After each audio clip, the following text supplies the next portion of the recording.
Driver, yes ma'am. এই নাও, ওই সামনের দোকান থেকে এক প্যাকেট সিগারেট আর একটা কোল্ড ড্রিঙ্কস নিয়ে এসো। সরি ম্যাডাম, আমি পারবো না। আপনার জিনিস আপনি গিয়ে নিয়ে আসুন। আমি ড্রাইভার, আপনার বাড়ি চাকর নই। এই, একজন ড্রাইভার হয়ে তোমার তো দেখছি খুব অ্যাটিটিউড। তো ডিসকাস্টিং।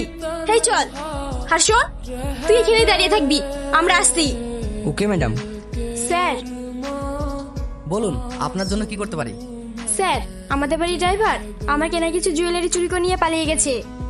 ও আচ্ছা, আপনার যে জুয়েলারি চুরি হয়েছে তার কোনো প্রমাণ আছে? হ্যাঁ আছে, আর এটা আমাদের বাড়ির ড্রাইভারের ছবি। নাম কি? সেলিম। বাড়ি কোথায়? রায়পুর। হাসি, তুই ড্রাইভারটার নামে জুয়েলারি চুরি করার কমপ্লেন করলি, ওকে সত্যি সত্যি জুয়েলারি চুরি করে পালিয়েছে? না, ও ছুটি নিয়ে বাড়ি গিয়েছে। এই সুযোগে আমাকে অপমান করার প্রতিশোধ নেবার জন্য ও নামে মিথ্যা মামলা করে দিলাম। এবার বুঝুক ছেলা। বাড়িতে কেউ আছেন? এ কি স্যার, আপনারা? আপনার ছেলে সেলিম কোথায়? ও তো বাড়িতে নেই। ও বুঝেছি, লোকের গয়না চুরি করে পকার পার। এ কি বলছেন আপনারা? হ্যাঁ, ও ঠিকই বলেছে। যে বাড়িতে কাজ করে খাচ্ছে আর সেই বাড়িতেই চুরি। আপনাদের কোথাও ভুল হচ্ছে স্যার, আমার ছেলে চুরি করতে পারে না। শাকিল। আরে ড্রাইভার সাহেব জি, হঠাৎ শহর থেকে গ্রামে?